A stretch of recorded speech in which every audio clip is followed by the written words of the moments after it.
You standing out there, you better bring them goddamn sheets in. I done hung those up there hours ago. You standing out there in the middle of them like a dumbass, staring up here in the window. Son of a bitch.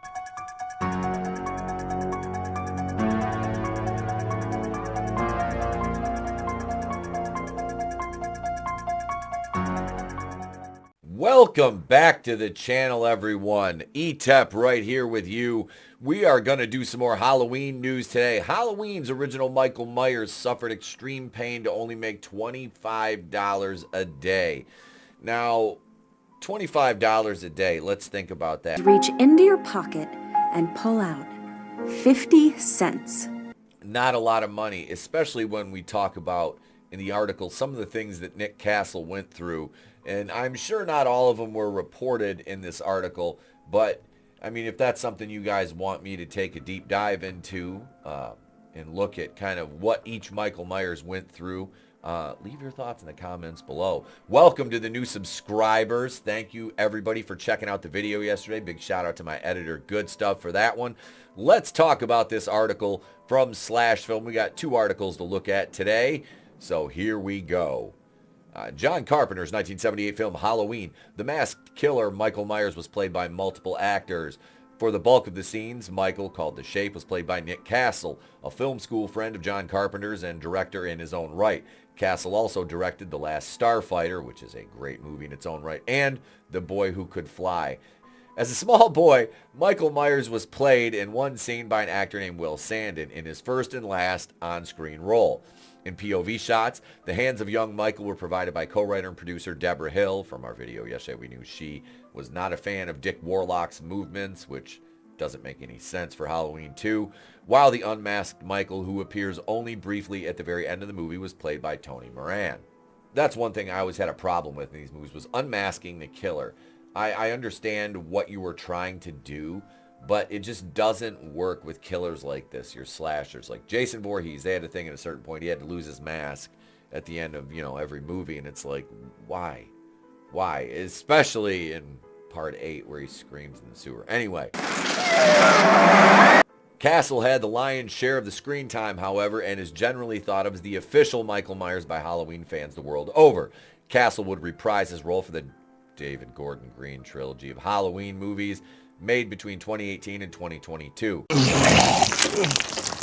Providing the character's heavy breathing noises, James Jude Courtney played Michael otherwise, an unmasked face.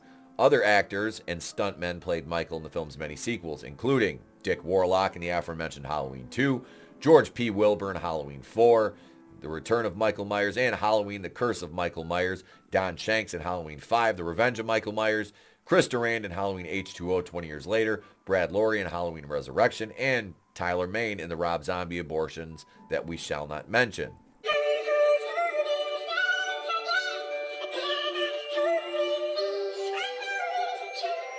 What?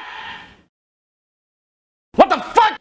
I don't know. The Rob Zombie movies, they're terrible. I don't know if you guys want me to cover those or not, but my God, that would be something right there to where if you wanted me to cover the 2 Rob Zombie movies, that's got to be for a channel member request. Adam, don't you do it. Draven, don't you fucking do it. The shooting schedule for the original Halloween, filmed in Pasadena, was a mere 21 days back in 1978. The film was famously completed for a mere $300,000 to $325,000. Although little of that seems went to Castle. According to a 2018 interview with Vanity Fair, Castle's pay was $525 in total. Here's an excerpt from that article from 2018, October 11th. It says, Nick Castle, Halloween 1978. I was paid $25 per day for Halloween. That was a lot at the time. You have to remember, my interest in doing the film was being on set so I could demystify the experience of filmmaking and directing. I expected to hang around the set for no money. But hey, $25 a day and all I had to do was wear a rubber mask. It's a mystery what John Carpenter saw in me and the way I moved. I asked John, what is this character going to do? And he said, just walk across the street.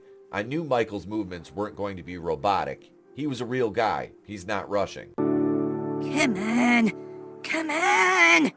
And here's an excerpt from the Dick Warlock portion, and we touched on this in that article on the video yesterday, but Dick Warlock says, Rick Rosenthal, the director, never gave me any kind of instruction on how to play Michael. Nothing at all about the walk. Deborah Hill was there every day. And can you make the walk a little bit faster, Dick? Or can you make your movements a little swifter? Years later, in an interview, she said Dick Warlock never got the walk down. That's 100% a lie. Well, give me a break. I'm a stunt guy. I'm not an actor. If I wasn't doing it right, you should have told me. It doesn't matter what you think. This is the problem with going back and kind of trying to put these things under a modern lens. And we run into the same thing with certain pieces of media. I don't want to use the word appropriate for today's sensibilities, but unfortunately, that's kind of the word I have to use. Things like, comedy, for example. People look at a movie like Blazing Saddles and the delicate smooth brains will get offended by it. Whereas people with a discerning eye for comedy and that are familiar with, certain periods of time will think that's absolutely hilarious, which Blazing Saddles is funny. Hey, there's television. But so to correlate this back to the article, talking about paying Nick Castle $525 for 3 weeks worth of work, he even said himself that was a lot at the time. So for us to sit back and be like, well, that's not a lot of money, which I even did earlier in the video, he was all right with it. He didn't care because it was a means to an end. That's the problem with a lot of people now. They think these modern day actors, other, entertainers, they think even starting out, they should be paid all the dough right up front. It's like, you have to earn your spot first. No, now. So Vanity Fair adjusted Castle's paycheck for inflation, saying that $525 in 1978 would be about $2,500 in 2018. By 2023, that inflation equals about $2,583.43, according to Rent.com. The average price of a one-bedroom apartment in LA is about $2,853. Bidenomics is working. It was also a brutal shoot that left Castle in a lot of pain. In the interview, the actor said he went through pain that wasn't quite as bad as breaking an arm, but it came darn close. He also admits playing Michael Myers wasn't meant to be any kind of magical experience. The actor just wanted to be on a movie set to see how things function. He didn't give a lot of deep thought to Michael Myers, and Carpenter only seemed to like the way he looked and moved around in the mask and jumpsuit. In Castle's words, I was paid $25 per day for Halloween. That was a lot at the time. We went through this quote. We talked about this. As fans of the director might know, most of the stories from John Carpenter's sets tend to be intentionally demystifying.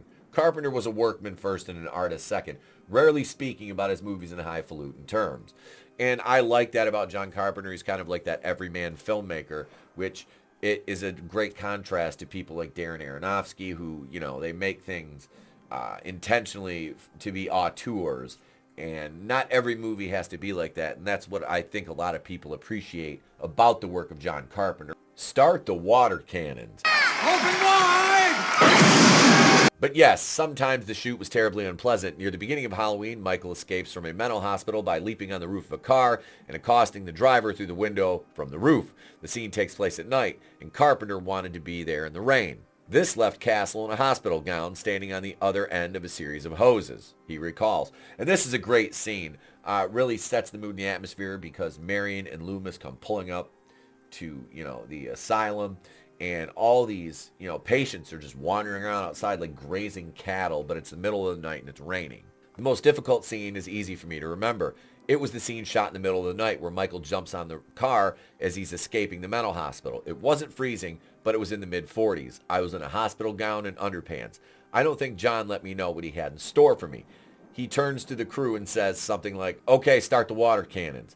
The hospital sprinkler system was more like a fire hose. The water arced into the air. When it came down on me, it felt like icicles hitting me in the back. Yeah, not a pleasurable experience, especially, like he said, he's wearing drawers and a hospital gown. Poor Castle was just there to provide the physical presence for a movie monster and didn't know he was going to be aggressively hosed down. While being drenched by water jets in 40-degree weather, doubts arose. It was the most painful thing I've ever experienced outside of a broken arm.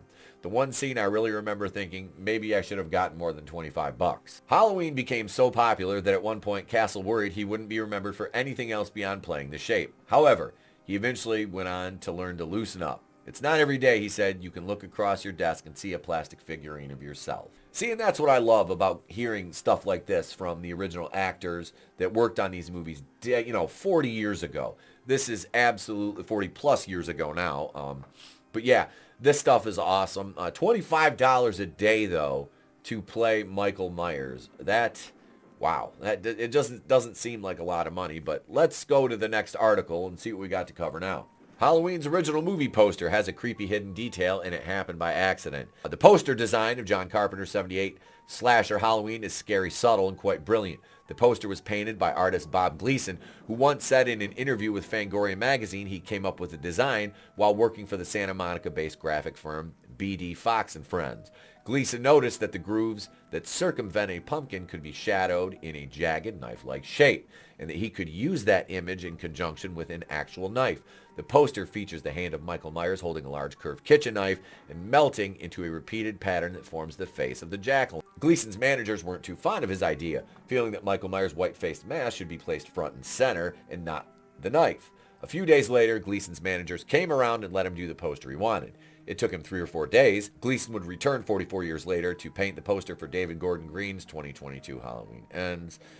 Gleason also painted poster for Carpenter's The Fog and Chuck Norris film Force Vengeance and Bruce Lee's Game of Death. In 2016, Gleason's original poster design sold for $84,000 at auction, according to a 2022 article for Insider. Gleason had to explain in a special auction letter that a hidden symbol in his design wasn't supposed to be there. If one looks closely at Michael Myers' fist on the poster, one might be able to make out a face in the knuckles and veins. The second knuckle looks a bit like a nose, and the third and fourth knuckles might be seen as lips. The veins could be the worms crawling out of the face's orifices. Gleason assured buyers that wasn't his intent. It's a fist, not a face. Gleason's letter explained that the face-like image in Michael Myers' fist was indeed just a coincidence. The artist wrote, "While painting the hand, my thought was to have dramatic lights and dark shapes to match the strobe stabbing effects of the pumpkin. I did not consciously know I was infusing in the back of the hand a screaming monster with worms coming out of his mouth, eyes, and nose. I couldn't have done it better if I had tried to do that. What dark nightmares lurk in my psyche? When one does see the monster face, it's hard to unsee. It's easy to believe, though, that it was unintentional." A code that I and many of my peers here circulating throughout the 90s was that the jagged pumpkin teeth on Gleason's poster, paired with the knife, spells out 2 capital M's, clearly meant to indicate the initials of Michael Myers. This, too, was likely a coincidence. Instead, it's likely that most codes you find hidden in movie posters are merely unusual caprices of the artist. I can see that now. I can see the face, the eyes, the nose, the lips. So there you have it, folks. What do you think about Nick Castle being paid $25 a day in the original Halloween to play Michael Myers? As they did break it down in terms of $1978 compared to modern day dollars, it really, the actor even admitted it was a fair pay for him because he looked at it as I stated in the video, a means to an end. And that design of the poster with the face in the knuckles, with the worms crawling out of the vein, that is actually really cool. So you guys got to let me know how interested you are in me doing more Halloween content.